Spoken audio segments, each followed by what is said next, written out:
data modelling and mapping. They've been in development now for about a year. Many of you would have been involved in the consultation that took place in summer 2009. Give you a little bit of a background on the drivers and how we have progressed over the last 5 years. I will talk about the strategies themselves and how we will move forward in them. Most of you will probably be able to quote these statistics off by heart. We have one in 6 properties in England and Wales are now at risk of flooding, taking into account the new information we have available on surface water flooding and susceptibility to that. This information allows us to know what's at risk. We can also use information to tell us who's at risk. The important thing is, it is risk information. It's based on data mapping and modelling. We very often take these statistics at face value. We don't really think about where they've come from, or the quality or certainty around these statistics. We have, since 1999, had an indicative floodplain map. That led in turn to the mapping strategy in 2003, which recognised there was much more work to be done in this area to provide nationally consistent views of flood risk, focused on rivers and the sea. That gave us the flood map, flood zones, the National Flood Risk Assessment, methods for hazard mapping, and initial work on vulnerability mapping. But significant floods in the last 5 years have driven new thinking. The big review that was mentioned earlier today has started to clarify the division of responsibilities between the Environment Agency and lead local flood authorities. It's also shown a need to improve our mapping modelling, particularly of other sources, such as surface water and groundwater. This in turn has led to the Floods and Water Management Bill. The flood risk regulations are only one of 2 directives that my team are working on. Many of you will also be aware of something called the Inspire Directive, which is an EU directive on spatial data infrastructure, how we share data, how we make it available on our website so that members of the public can see what different public authorities hold. Expectations continue to grow as to what we can achieve as an organisation and what we can achieve in partnership with others, such as local authorities. We've also recently published a corporate strategy, which states that one of its key principles is we will put people and communities at the heart of all we do. Nowhere is this more prominent than in flood and coastal risk management, and we published a supporting strategy expanding upon that aim at the same time.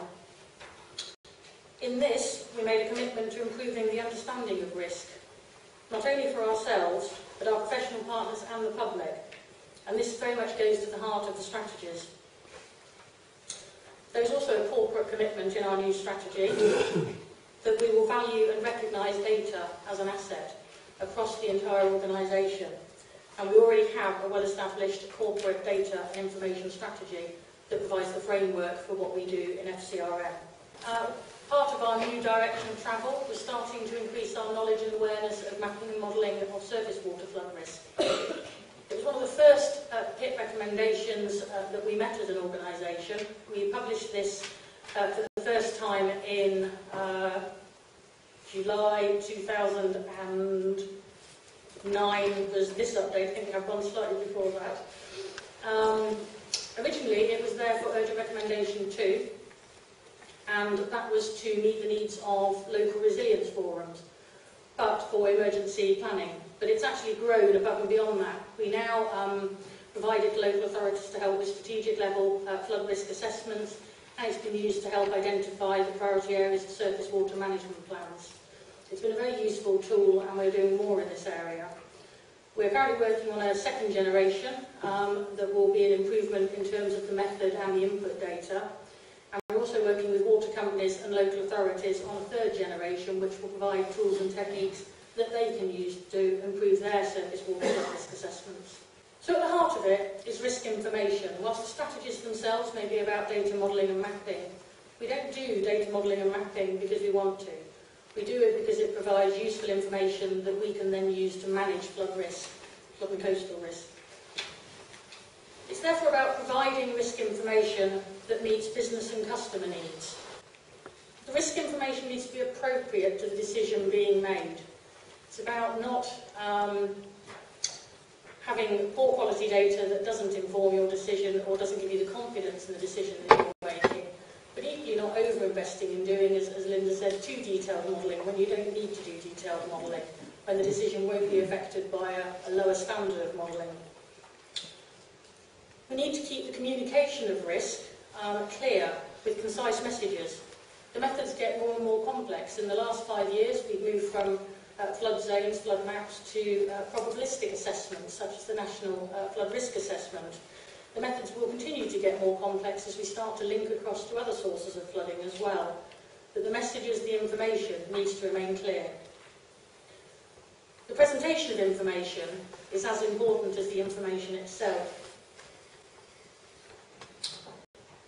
This was an image produced within 24 to 48 hours after the Cumbrian flooding by our geomatics group. It was this type of information that many of you will have seen reported in the media as a 1 in 1,000 return period flood event. I just want to pick up on a couple of issues around that I think, again, will inform the direction we're going with the strategies. This sort of image can be a useful communication tool, but I don't think it's necessarily communicating effectively. It was quoted as a 1 in 1,000 return period flood event, but was it really? There's no uncertainty mapped on this image. If you were to put a 1 in 200 line on there, would it look any different to the 1 in 1,000? Could we actually say, with any confidence, that it is a 1 in 1,000 from this image? Unfortunately, it was quoted in the media and from there spread like wildfire, and people therefore didn't necessarily fully get the information that they needed from that kind of comment. So there's no idea of tolerance or uncertainty in there. And also, it's not 1 in 1,000 year return period event either. Again, phrasing it in such a way misleads members of the public in particular. They see it as, well, it hasn't happened for 1,000 years, it's now happened, we'll be safe for another 1,000. We're very clear in the Environment Agency policy on communicating flood risk that you talk about a 1 in 1,000 chance of it occurring in any given year. Unfortunately, it wasn't reported as such, and so the myth of the 1 in 1,000 year event continued.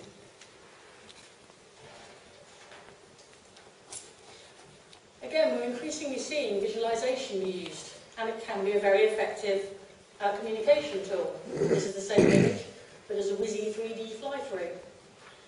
Does it make it any clearer, though? The information that's at the heart of this image is exactly the same as the 2D one I just showed you.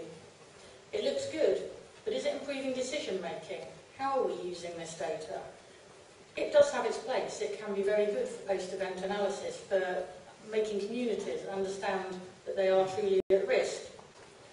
The key point is we need to better understand the decision-making that our data modelling and mapping supports, be it by ourselves, developers, professional partners, or the public. We need to then align it to help that process and not hinder it. So on to the strategies themselves. There are 3 strategies, the data strategy, the modelling strategy, and the mapping strategy.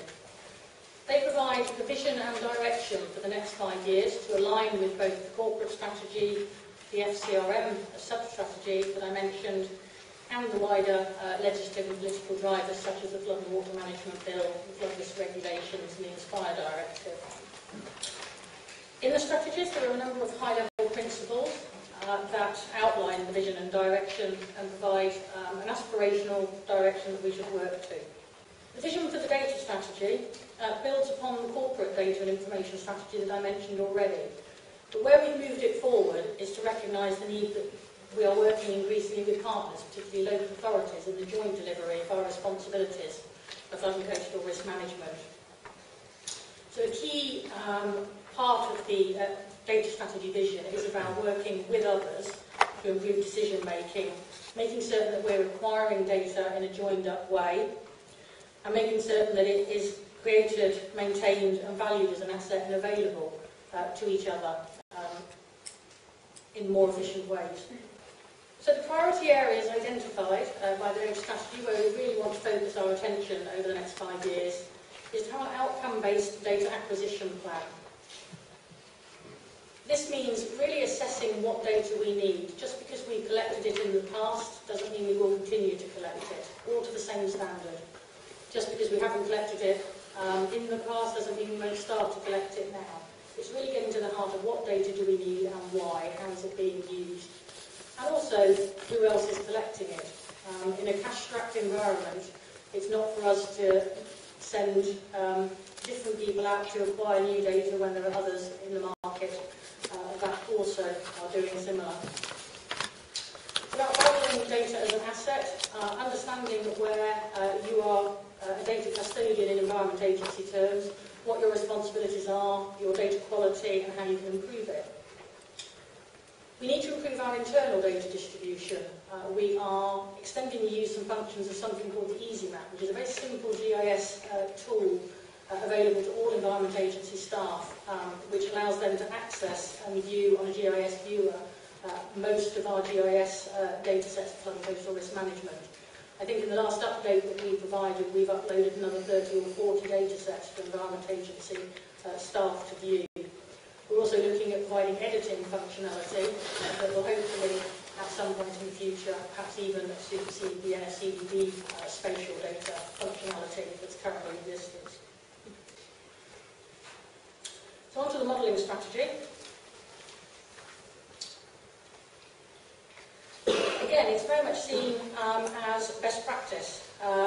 The wider Environment Agency is looking at this strategy and the vision within it and wanting to roll it out across the organisation through the development of a corporate strategy, and we're currently liaising with them on that front. Again, it recognises the need to work in partnership with others to understand all sources. It's not about just modelling rivers and the sea anymore, and we need to play our part in that. There's a tendency to work in silos. We can see it across the organisation. However, there are cases of best practice as well, where people are sitting down not only with themselves, with other Environment Agency teams, but also with local authorities and looking strategically, let's model this in one consistent, coordinated, strategic way. And that really has to be the way forward in terms of the next 5 years' financial constraints. So very quickly, the priority areas for the modelling strategy. Clarify roles and responsibilities that again will help us lead to that strategic view of modelling, knowing who is playing what part in modelling. Increasing use of the probabilistic approach. We're seeing that not just now for things like the National Flood Risk Assessment, in our flood forecasting, our flood warning. The slide that Linda showed of the National Flood Forecasting Centre is using probabilistic warnings there as well. We increasingly see it underpinning a lot of our FCRM decision. So the risk mapping strategy. It really is about putting our customers at the heart of what we do, understanding the decisions and presenting the information in the right way. We have agency personas that we develop our products and our information for. We have Rebecca the researcher, RV at risk, Roy, recreational Roy, businessman Brian, and environmentally conscious Elaine.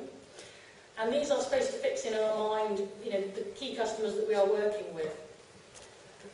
Interestingly enough, there's a famous book called Why Men Can't Drive and Women Can't Read Maps. And talking to psychologists friends, apparently there is some scientific evidence for this. Are we potentially alienating half our customer base? Or 2 of the people out of our personas by always insisting upon flood risk maps? Is flood risk mapping actually the best way of presenting information? Questions like that are currently being asked. So the priority areas for risk mapping are understanding the decisions our partners and customers need to make and presenting the information in a way that will help them make that decision, be it a map, be it some other way. Again, the culture change towards the probabilistic approach. We need to help inform people as to why that is taking place and provide them with the tools and techniques around that. One number, by this we mean moving towards core information, and that core information can be represented in several different ways to again meet the customer and business needs. Not having the various different products with different base information that we have out there at the moment, but really starting to reduce that down to the core information that's needed. So looking ahead, we did consult externally in the summer of 2009. The strategies, I say in this slide, are now in final approval. I can confirm that from yesterday. Our Chief Executive, Paul Leinster, and the Directors team have agreed to them, so they will hopefully now be published within the next month. At the same time, we're working on a business case for implementation.